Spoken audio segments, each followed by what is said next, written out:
ప్రార్థన చేసుకున్నాం.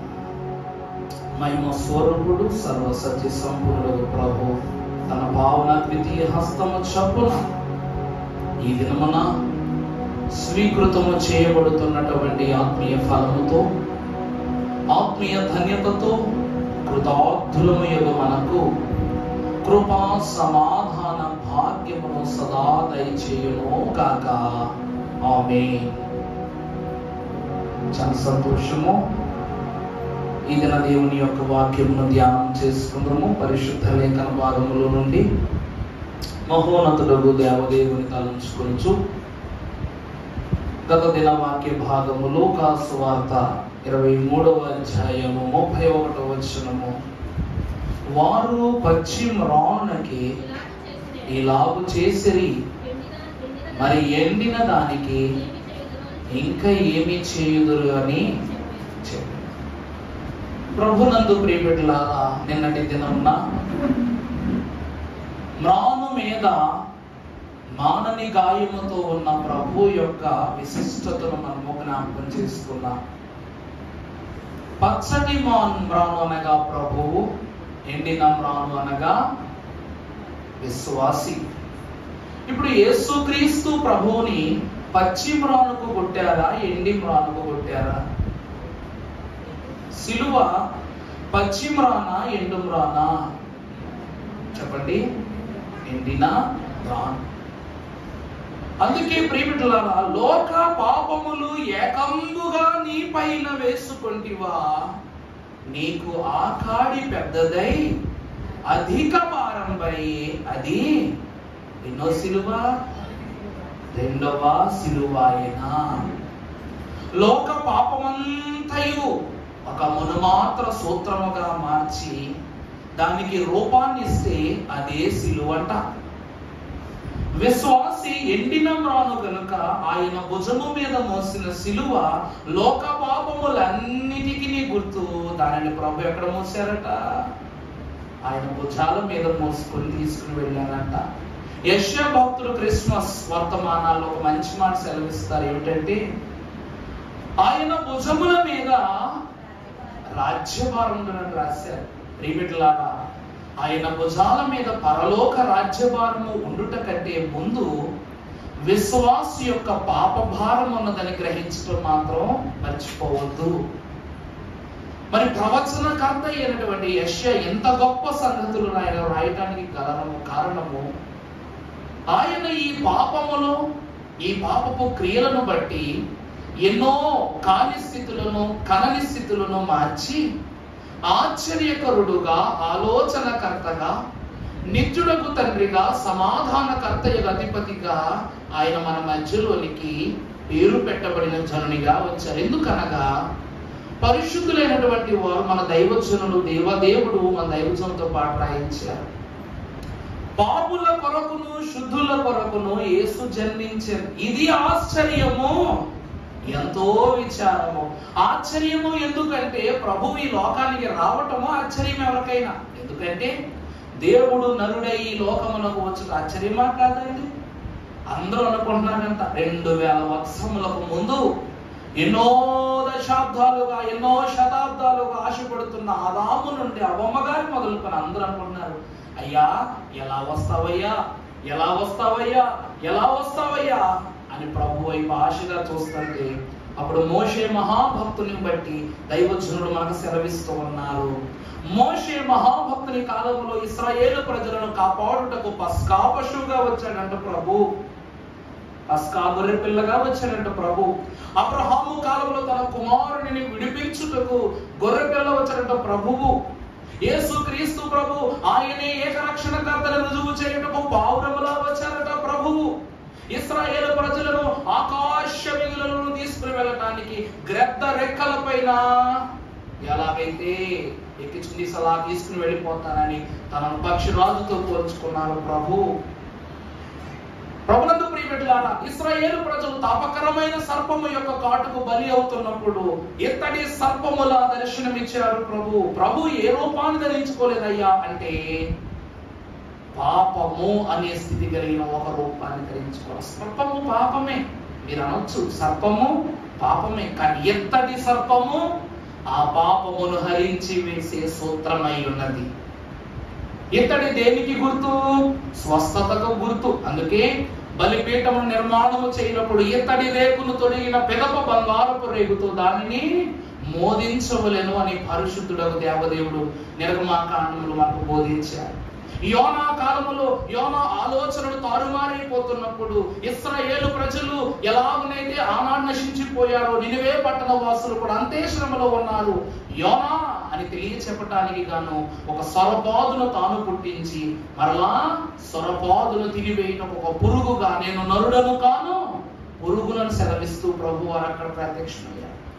అతని యొక్క తలంపు మార్చడానికి ఆయన చేపలా మారి 3 దినములు యోనాను భద్రముగా ఆ యొక్క ప్రాంతాన్ని తీసుకుని వెళ్ళారు. ఈరోజు మన కొరకు లోక పాపములను మోసుకొని పోవు దేవుని గొర్రె పిల్లగా మన మధ్యకు వచ్చారు. ఎలా వస్తావయ్యా, ఎలా వస్తావయ్యా నువ్వంటే, ఎలా వస్తాను? నేను నీలాగే వస్తాను, నీ దగ్గరికే వస్తాను. ఎందుకంటే నేను ఎలా వచ్చినా ఈ లోకం ఒప్పుకోదు, కానీ ఎలా వస్తే ఒప్పుకుంటది? నీలా వస్తేనే ఒప్పుకుంటది. నీ ఆలోచన బట్టి నేను బ్రతకాలి, నీ తలంపులను బట్టి నేను నడవాలి, నువ్వు ఎలా ఊహించావు నేను అలా ఉండాలి. అలా ఉంటూనే నా తండ్రి ఆలోచనలోకి నేను తీసుకుని వెళ్ళంతే కదండి. మన పిల్లలు ఉంటారు, మన పిల్లలు కొన్నిసార్లు మారం చేస్తూ ఉన్నప్పుడు చాక్లెట్ ఇచ్చి బుజ్జగిస్తాం, చాక్లెట్తో ఆకర్షించుకునే ప్రయత్నం చేస్తాం. ఆ చాక్లెట్ పనవకపోతే ఇంకా వాళ్ళకి ఇష్టమైన బొమ్మ కొనిస్తాం. అప్పటికి మనకపోతే ఏం చేస్తాం? గద్దిస్తాం. ఏదో ఒక చోట బిడ్డలు ఏమవుతారంట? మన ఆలోచనలోనికి మారతారట. అందుకే సాతానుని గురించి అయ్యగారు ఏమని రాశాడు? దేవదేవుడు మాకు ఎన్నో సూత్రాలు కల్పించారు, ఏదో ఒక సూత్రాన్ని నిన్ను పడవేతుము జాగ్రత్త సాతానా, ఓ సాతానా జాగ్రత్త సుమా అని రాశాడు. సాతానుని ఏదో ఒక సూత్రములో పడవేసేటట్లే మన విశ్వాసులము కూడా దేవుడు ఏదో ఒక సూత్రం నయానో భయానో తన వైపు తిప్పుకున్నారట. ఈరోజు దేవుని ప్రియబిడ్డలారా, అలాంటి ప్రభువు తన యొక్క మహిమను కనపరుచుకున్నటకు గాను ఆయన ఎండిన మ్రానుపై పచ్చటి మ్రానుగా వేలాడారట. పచ్చి మ్రానుకు నీరు కారుతుంది, ఎండిన మ్రానుకు నీరు కారదు. ఈ ఎండిన మ్రానుకు యేసు క్రీస్తు ప్రభువును పచ్చి మ్రాను ఆయన అంట పెట్టబడినప్పుడు ఆ రక్తధారలతో ఆ పచ్చటి మ్రాను ఏమైపోయింది, ఎండిన మ్రాను ఏమైపోయిందంట? చిగురించుట ప్రారంభించిందట. అర్థమైందా అండి? ఎండు పుల్లను తీసుకొచ్చి మట్టిలో పెట్టి నీరు పోసామంటే అది కూడా చిగురిస్తుంది. అలాగని యేసు క్రీస్తు ప్రభువారి యొక్క రక్తము ప్రతి పాపము నుండి, అనగా ఎండప్పజేసినటువంటి ప్రతి పాపము నుండి విశ్వాసులు ఏం చేస్తుందంట? పవిత్రులను చేస్తుందంట. ఎందుకో చెప్పనా ప్రియబిడ్డలారా, మనం ఎందుకు చెట్లతోనూ, ఎందుకు బలహీనము కలిగినటువంటి మ్రానులతోనూ పోల్చబడతామంటే, వాక్యము మనుషుల్ని ఇంకా దిగువ స్థితిలోనే పోల్చింది. ఒక ఉదాహరణ చూపిస్తా. పరిశుద్ధ లేఖన భాగంలో యెషయా గ్రంథం 40వ అధ్యాయం 6వ వచనం ఒకసారి చదువుతల్లి. యెషయా గ్రంథము 40వ అధ్యాయం 6వ వచనం. ఆలకించుని అమ్మా ప్రకటించుమని, ఆలకించుడి ప్రకటించుమని ఒకడు ఆజ్ఞ ఇచ్చుచున్నాడు. నేనేమి ప్రకటింతును అని మరి ఒకరు అడుగుతూ ఉన్నారు. చూడండి చూడండి ఎంత ఎంత ఎంత వాక్యం ఏమని సెలవిస్తుంది. యేసుక్రీస్తు ప్రభువా అంటే సర్వ శరీరులు దేనిని పోలిన వారై ఉన్నారు. ఎంత చూసారా, మనం ఇప్పుడు వరకు మ్రానుతో పోల్చబడుతున్నాం కాస్తో కోస్తో. కానీ మహాభక్తుడైనటువంటి యెషయా ప్రారంభంలో ప్రవచన కాలములో యేసుక్రీస్తు ప్రభు వారి యొక్క ముందు కాలంలో ప్రతి మనుషులు ఏమై ఉన్నారంట? గడ్డి వంటి వారు. ఈ గడ్డి దేనికి పనికి వస్తుంది? దేనికి పనికిరాదు. మీరు అనవచ్చు పశువులు తింటాయి కదండి, పశువులు అన్ని గడ్డి తింటాయా? ఈరోజు పశువులు తినే గడ్డి కూడా మనమే పండిస్తున్నాం సెపరేట్ గా. దాని మీద ఎవరైనా చేయి వేసి ఊరుకుంటామా? రక్షణ పెడుతున్నాం. ఎలా పడితే అలా ఉండేటువంటి ఆహార పదార్థాలు కూడా పశువులకి ఇవ్వట్ల. సర్వ శరీరులు గడ్డిన పోలిన వారై ఉన్నారు అనగా దాని వలన ఎవరికి ఏమి ఉపయోగమో లేదు, చూచుటకు కానీ ఏమాత్రం ఉపయోగకరము కానీ వారే మనుష్యులు అని వాక్యం చెప్తూ ఉంది. ప్రభు నందు దేవుని ప్రియబిడ్డ, అలాంటి మనకు దేవుడు 15వ వచనములో ఏమని సెలవిస్తున్నారంటే చూడమ్మా, జనములు చెద నుండి జారు బిందువులు వంటివి, జనులు త్రాసు మీద ధూళి వంటి వారు. ఇంకా చూసారా మన యొక్క స్థితిని? వాక్యం ఏమంటూ ఉందో, మనము దేని యందు గొప్ప? దీపము నేనే గొప్ప నేనే గొప్ప నేనే గొప్ప అంటదంట. అలాగనే ఆ దీపమును వెలిగించడానికి ఉపయోగపడే తైలము నేనే గొప్ప నేనే గొప్ప నేనే గొప్ప అంటదట. దానికి అవసరమై వెలుగు ఇవ్వబోయే నిప్పు నేనే గొప్ప నేనే గొప్ప అని అంటదట. కానీ అది దీపము అని చెప్పాలంటే ఆ నూనెను దాచిపెట్టే చెప్పలాగా ఉండాలి, భద్రపరచబడే నూనె చేరాలి, దానిలో ఒత్తు వెలిగించడానికి సారవంతమైనటువంటి నిప్పు కూడా కావాలి. ఈ మూడు ఏకమైతేనే అది దివిటి. అర్థమైందండి? అదేమవుతట? దివిటి. అందులో ఒత్తు ఉండి లేక ఆ యొక్క దీపము వెలిగించుకునేటువంటి ఆ యొక్క చిప్ప ఆ పదార్థంలో ఉన్నప్పుడు వెలిగిస్తే అది ఉంటుందా? ఉండదు. పోనీ నూనె ఉండి ఒత్తి ఉండి నిప్పుంటే సరిపోయి ఈ యొక్క చిప్ప లేకపోతే ఉంటుందా? ఇవి రెండూ ఉండి నిప్పు లేకపోతే ఉపయోగం ఉంటుందా? ఏది ఎలా ఉన్నా సరే సంపూర్ణము కాదు గనుక వాక్యం ఏమని సెలవిస్తూ ఉన్నదంటే మనుషులు దేవుని యొక్క ఆశ్రయము లేనిదే ఏమీయూ కారు. అందుకే నరులను ఆశ్రయించుట కన్నా యెహోవాను ఆశ్రయించుట మేలు. ఈనాడు ఎండిన మ్రాను అయ్యున్నటువంటి సిలువ కూడా యేసుక్రీస్తు ప్రభువును ఆశ్రయించుటను బట్టి అప్పటి వరకు ఎందరో మనుష్యులకు అది శాపకరమైన క్రియగా కనబడింది. ఆ దినము మొదలుకొని మనకేమైపోయిందంట? సిలువే నాసెరా నాయనోరా నీ సిలువే నాసెరా నాయనోరా సిలువయందే మోపి బలము జోచితిరా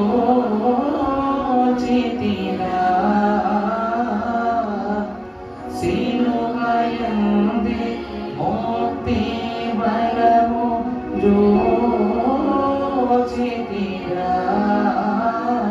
నీ సిలువే నాసెరా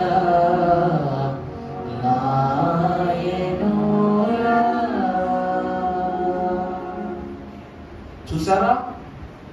సిలువే నాసెరా నాయనురా అంటే ఆ సిలువే లేకపోతే నీకేమి లేదు, శరణం లేదు.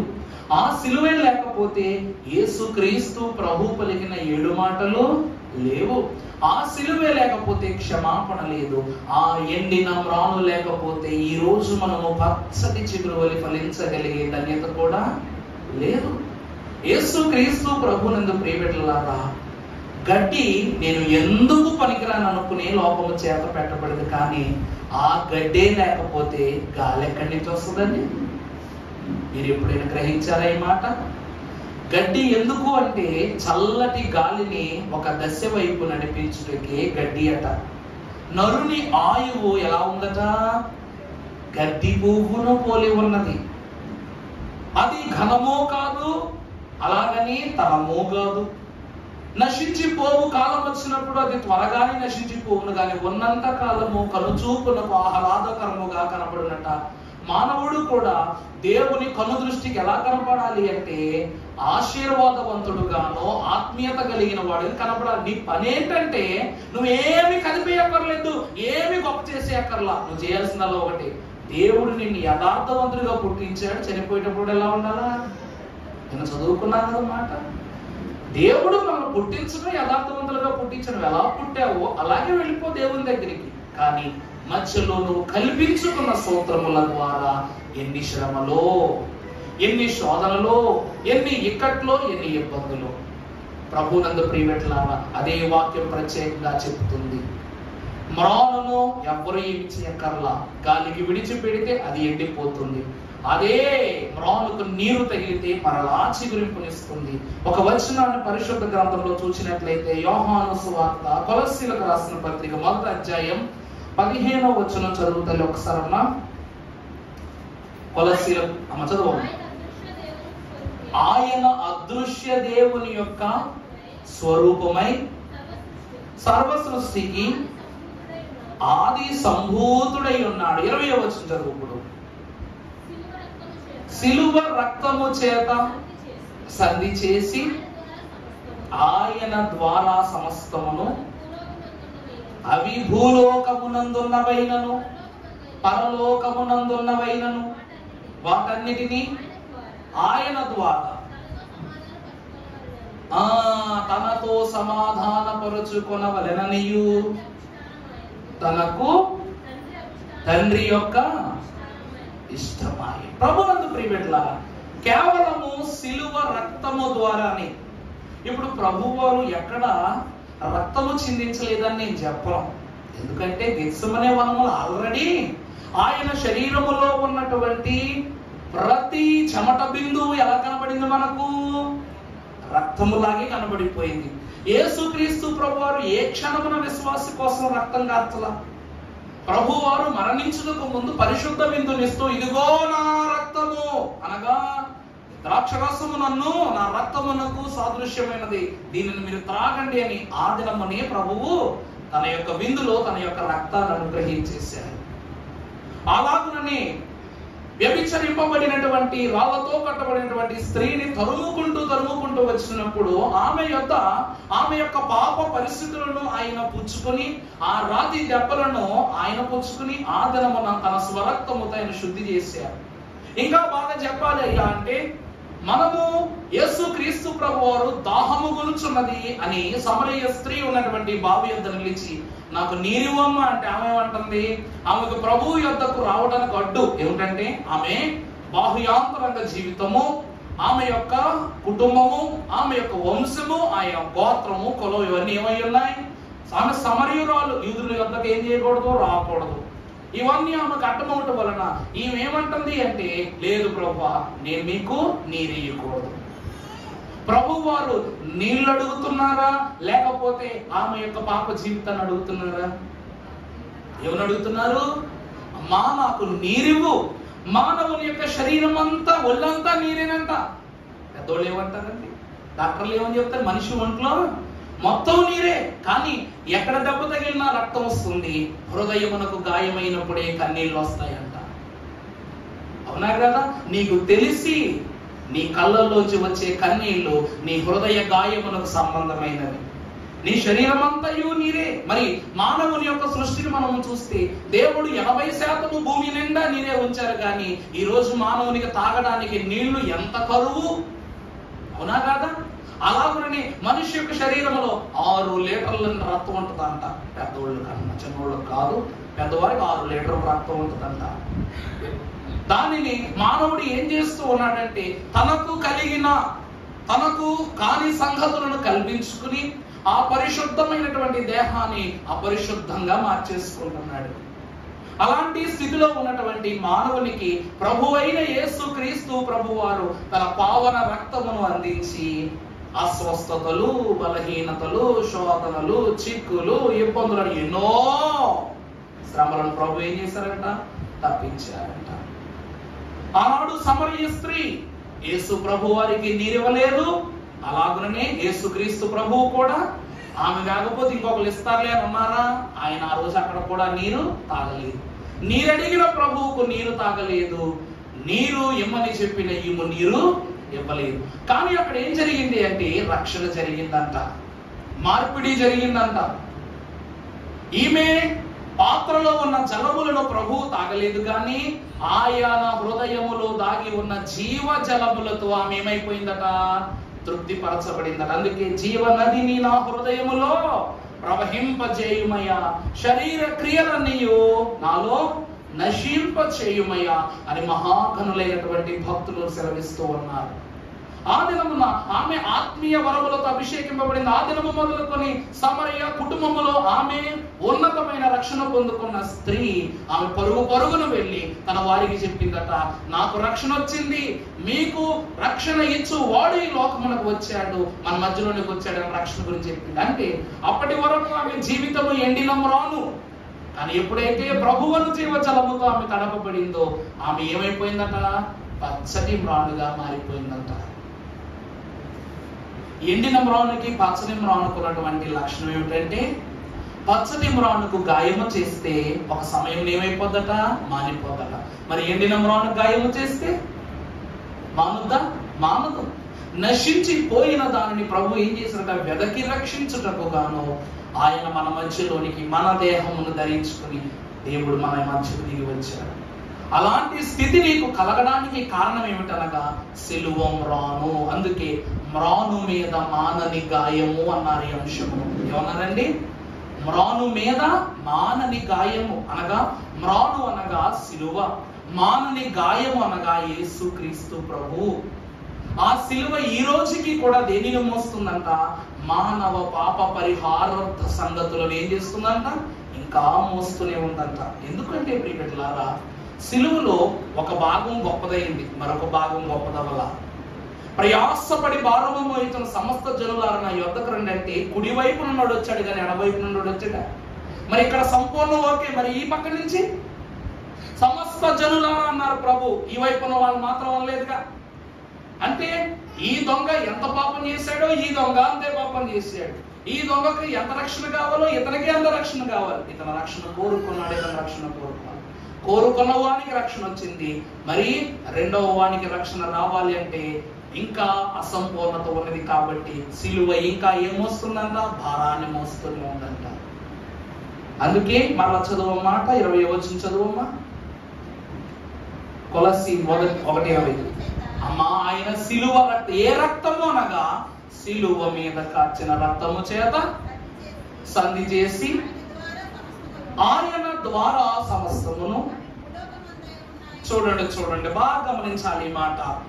ఆ రక్తముతో భూమి మీద ఉన్నవైనా పరలోకమునందున్నవైనా వాటిని అన్నింటినీ ఆయన ద్వారా తనతో సమాధానపరచుకొనవలెనని తండ్రి అభీష్టమాయను. అనగా తండ్రి కూడా ఏమంటున్నారంటే, నా కుమారుడు ఇవ్వవలసిన రక్షణ ఈ సిలువ చెంతనే దొరుకును అని ఆఖరి యొక్క ఘట్టము సిలువతోనే ముగించారు.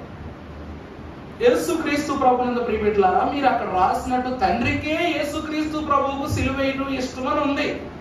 మరి అలాంటి తండ్రి యేసుక్రీస్తు ప్రభువు చనిపోయినప్పుడు కోపగించుకున్నారు. ఎందుకు? మొత్తము మిట్ట మధ్యాహ్నమును చీకటిగా మార్చేశారు. ఎందుకు? కోపముతో తన కుమారుని యొక్క మరణమునకు కారకులైన పాపరహిత జనులకు అందరికీ ఉగ్రత చూపించాలని ఆశపడ్డారు. ఎందుకు చెప్పండి? ఎప్పుడైనా ఆలోచించారా? తండ్రి లోకమునకు పంపించిందే కుమారుడు మృతుడై సజీవుడై లేవాలి, మృతిని సిలువ యొద్దనే సంపాదించుకోవాలని. మరి అది తండ్రి యొక్క ఇష్టము. మరి ఆ ఇష్టమునకు తండ్రియే కారకుడై ఉన్నప్పటికీ ఎందుకు ఆయన ఉగ్రతా స్వభావమును కనపరుచుకున్నారు అంటే, దేవుని ప్రియబిడ్డలారా, ఒక మంచి మాట పరిశుద్ధ గ్రంథంలో చూద్దాం. యోహాను సువార్త 10వ అధ్యాయం 10వ వచనం చదవమ్మా.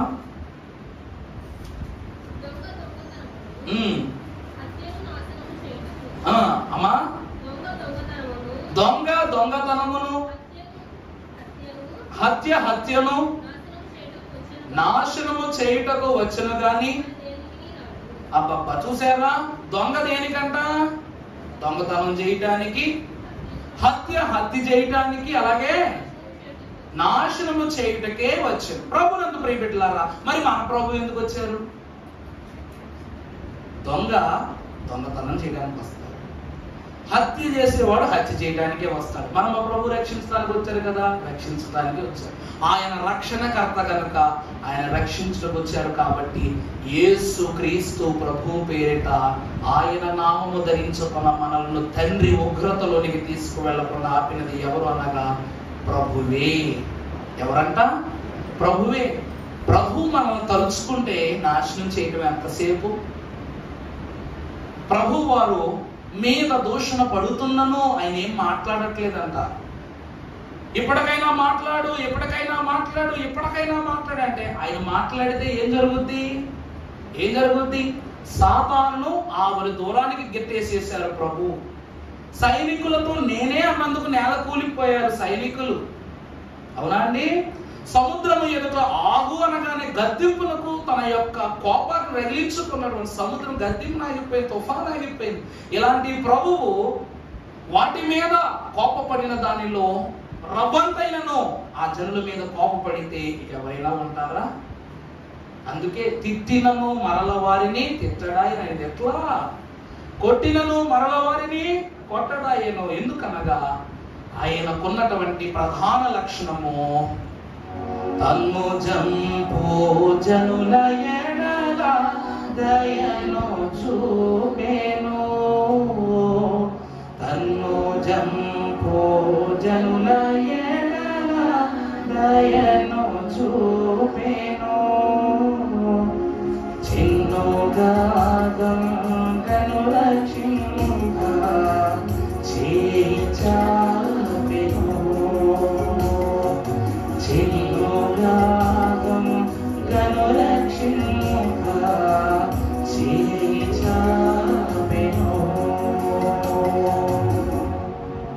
చూసారా? ఎప్పుడైతే యేసుక్రీస్తు ప్రభు వారు తండ్రిని ఆత్మను నీకు అప్పగించుకుంటున్నానని చెప్పి ఆయన పరలోకమునకు వెళ్ళిపోయారు, తండ్రికి తన ఆత్మను అప్పగించేసుకున్నారు, ఆయన ఆత్మతో పాటు కుడివైపున దొంగ యొక్క ఆత్మ కూడా ప్రభుతో పరదేశ్ దాకా వెళ్ళిపోయిందట. వెళ్ళిపోయినప్పుడు అక్కడ ప్రభు చూస్తున్నారు. ఎవరి ప్రక్కన? ప్రభు ప్రక్కన ఎవరున్నారంట? దొంగ ఉన్నాడు. దొంగను చూస్తూ ఆశ్చర్యపోతున్నారంట. తండ్రి ఆశ్చర్యపోతారు. క్షణమాత్రములోనే రక్షణ తీసుకొచ్చాడు నా కుమారుడు. ఇతని యొక్క జీవితంలో మొదటి నుండి చివరి వరకు పాపమే ఉంది, కానీ ఆఖరి మెట్టులో ఇతను రక్షణలోనికి వచ్చాడు. ఎందుకనగా ప్రియబిడ్డలారా, ఈరోజు మన పెద్దోళ్ళు లేక కొంతమంది విలువైనటువంటి వస్తువుల గురించి, ఇప్పుడు మనం అందరం సంస్కృతుల్లో ఎవరో ఒక పెద్ద రాజుగారు ఉండేవారు అప్పట్లో అనుకుందాం. ఆయన బాగా కష్టపడి ఒక 100 కోట్ల రూపాయల నిధులు దాచిపెట్టాడు అనుకుందాం ఈ ఊళ్ళో. అనుకోకుండా మనలో ఎవరో ఒకరికి ఏం దొరికింది? ఆ నిధి మ్యాప్ దొరికింది. పలానా వాడి ఇంటి కింద ఉంది అని తెలిసింది. ఇప్పుడు ఏం చేస్తాం? ఆడి కానీ చెప్పామంటే ఆడేమంటాడు? నా ఇంటి కింద ఉంది కాబట్టి నాదే అంటాడు. కాబట్టి ఆ నిధిని ఎలాగైనా సరే మనం కైవసం చేసుకోవడం కోసం ఏం చేస్తామంట? మన ప్రయత్నాలు మనం చేస్తాం. ఏదోలా కష్టపడి ఏదో ఒక సూత్రానికి, లేకపోతే ఒక చిన్న రాయి ముక్కని బంగారపు మొత్తం ముక్క అయినా తీసుకుని దాన్ని ఏం చేస్తాం? మొట్టమొదట ఇది బంగారమా కాదా? ఏమండి? అది బంగారపు పెట్టి మీ సొంతం చేసుకుంటారు, ఇదంతా పట్టుకెళ్ళి ఒకేసారి అమ్మేస్తారా? అమ్మరు. ఏ అంటే ఎక్కడ దొరికిందని ఇదా అని అడుగుతారు. కాబట్టి అందుకేం చేస్తాం, ఆ మొత్తం బంగారపు సరుకులోంచి బాగా నెలికి ఒక చిన్న ఉంగరం బయటికి తీస్తాం అనమాట. అన్ని పెద్ద పెద్ద సామాన్లు చిన్న ఉంగరం తీసి మారోడి కొట్టుడు కడికి వెళ్తాం. పట్టుకెళ్ళి ఉంగరం ఇచ్చి, మరి నాయన ఇది అంత విలువ ఉంటుందో చూసి చెప్పరా అంటే ఆడు ఎంత బిళ్ళరాయి తీసుకుని గోకి గోకి గోకి దాని విలువ చెప్తాడు. ఇది బంగారమే, ఇది ఇప్పుడు బంగారం కాదు అప్పుడు బంగారం అనగానే అయితే నా కాడున్న పెట్టంతా అమూల్యమైంది. అంటే ఉదాహరణకుగా తీసుకుని వెళ్ళిన చిన్న వస్తువు మనకేం తెచ్చి పెడుతుందనగా మన దగ్గర ఉన్నటువంటి సరుకు ఏమైనది చాలా విలువైంది అని చెప్తా ఉంది. అలాగే యేసుక్రీస్తు ప్రభువును కూడా దొంగను ఒక ఉదాహరణ గల ఒంగలీకపు సరుకుగా తీసుకుని వెళ్ళి తండ్రి ఎదురు చూపించారంట. ఇదిగో తండ్రి, క్షణములో రక్షణ పొందిన వారసుడయ్యాడు ఇతను అని చూపిస్తే తండ్రి యొక్క మనసు ఏమవుద్ది?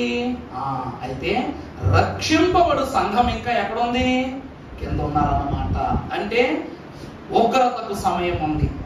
నశింపజేయు జనులను, విపరీతముగా పాపములో పడినటువంటి జనుల నుండి నా కుమారుడు రక్షించగలిగే సంఘము ఇంకా స్థిరపడింది. ఆ విలువైనటువంటి సంఘము ఎప్పుడైతే ఎత్తబడుతుందో అప్పుడేమవుద్దంట సాతాను యొక్క క్రియలు, తండ్రి యొక్క ఉగ్రత ఈ లోకం మీదకి వస్తాయి. దొంగ ఈ లోకమునకు ఎవరు అనగా శాంపుల్. ఏమిటండి? శాంపుల్. అతడు ఎంత విలువైనోడో తండ్రికి చూపించడానికి తీసుకుని వెళ్ళే ఉదాహరణ అనగా ఎండిన మ్రానులో ఎండని మర్మము ఎవరు అనగా దొంగ. ఎవరండి? దొంగ. ఇంకా సంఘము పచ్చగానే ఉంది, పచ్చిగానే ఉందని చెప్పడానికి ఉదాహరణ ఎవరంటండి? దొంగ. ఆ మాట అర్థమవుతుందండి? చెట్టును చూడగానే అంచనా వేయకూడదని చెప్పాను కదా. ఆకులు ఎండిపోయాయి, కొమ్మలు ఎండిపోయాయి, ఫలాలు ఫలించట్లేదని దాన్ని ఏం చేయకూడదు, మనం నిర్ధారించకూడదు. ఎందుకంటే దాని వేరే ఇంకా ఎలా ఉందంట? పచ్చిగానే ఉంది. అలాగే ఈ దొంగ కూడా ఎండిపోయినదని లోకము సూచిస్తున్నటువంటి సంఘము యొక్క శరీరములో ఇతడు ఒక పచ్చని ఉదాహరణ అయి ఉన్నాడు గనుక అందుకే మ్రాను మీద మానని గాయము ఎవరు అనగా దొంగ. అందుకే యేసుక్రీస్తు ప్రభువారు పునరుద్ధరణుడైన శరీరము మీద ఇంకా గాయములు పచ్చిగా ఉండడానికి కారణం ఏమిటంటే సంఘము ఇంకా ఇంకా ఇంకా రక్షణలోనికి రాలేదు కాబట్టి పునరుద్ధరణుడైన దేహం ఇంకా ఎలా ఉందంట? పచ్చి పుండులాగే ఉందంట. ఎందుకంటే సంఘము క్రీస్తు ప్రభు వారి గాయమునకు మందు. ఈ ఔషధం ఆయన ధరించుకోవాలంటే ఆయన పంచ గాయములలో విశ్వాసులు ఏమవ్వాలి? భద్రపరచబడాలి. విశ్వాసులు ఏమవ్వాలండి? భద్రపరచబడాలి. ఎందుకంటే మనకి ఎక్కడైనా గాయం తగిలితే తైలం సీస తీసుకుని సిలువు తీసుకుని ప్రార్థన చేసుకుని, మరి ప్రభువుకు గాయమైందే మన వల్ల, మరి ఎక్కడ పోయిందో అక్కడే వెతుక్కోవాలి. ఎవరి వల్ల గాయమైందో వారే సరి చేయాలి. కనుక మనము సరి చేసుకుని ప్రభు యొక్క గాయాలు ఏం చేయాలంట? పరిపూర్ణంగా స్వస్థతనివ్వాలంట. ప్రభు అంటూ ఉన్నారు, నావన్నీ మీవి, మీవన్నీ నావి, మీరు శుద్ధులైతే అదే నాకు 10,000 అని ప్రభు అంటున్నారు. అలాగే ప్రభు నువ్వు మాతో ఉంటే మాకు అదే 10,000. అంతకు మించి ఏమైనా కావాలో మనకి? ప్రభునందు ప్రియబిడ్డలారా, ఎండి ఉన్నానని భ్రమపడవద్దు. మండుచున్న అగ్నిలో పడినప్పటికీ నిన్ను నీ దేవుడు కాలనివ్వడు, మాడనివ్వడు, మాననివ్వడు, శోధంలోనికి నెట్టడు. కనుక ప్రియబిడ్డలారా, నువ్వు ఎండిపోయిన వానిగా కనబడేవానివి కానీ నీలో ఇంకా పచ్చని మర్మము దేవుడి మిడ్చే ఉన్నారు. సిలువ దేనికి గుర్తు అనగా పచ్చని మర్మమును నీకు అనుగ్రహించుటకు సూచన. అందుకే అట్టి సిలువ పచ్చటి చిగురుతో నిత్యము మనం ఫలింపచేయును గాక. ఆమేన్. ఎందుకు ఈ మాట ఒకటిసారి చెప్పానంటే, మోషే దగ్గర కర్ర ఉంది, అహరోను దగ్గర కర్ర ఉంది. కానీ ఇద్దరి కర్రలో ఎవరి కర్ర చిగురించింది? అహరోను. అహరోను కర్ర చిగురించుటకు గల కారణము అహరోను సంఘమునకు నాయకుడు గనుక, విశ్వాస జనమునకు యాజకుడు కనుక. అందుకే ఇశ్రాయేలీయులను విడిపించుటకు మోషే కర్ర, ఇశ్రాయేలులను ఆదరించుటకు అహరోను కర్ర. అర్థమైందా అండి? అందుకే ఎండిన కర్ర మోషేకు గుర్తయితే అందులో నుంచి ఫలించినటువంటి సంఘము అహరోను కర్రకు గుర్తు. అందుకే నిలువు కర్ర ఏ కర్ర? అహరోను మోషే కర్ర, అడ్డకర్ర, భారము మోయించిన వారు నా యొద్దకు రండి, నేను మీకు విశ్రాంతినిస్తాననేటువంటి కర్ర, అదే అహరోను కర్ర. ఆ కౌగిలిలో చిగురించే ధన్యత తండ్రి మనకు దయచేయును గాక. ఆమేన్. ధ్యానం జరిగించుకుందాము. రేపటి ఉదయకాల ఆరాధనలో నాయన మరి యొక్క పునరుత్థాన దినములోనికి మేము ప్రవేశించాం.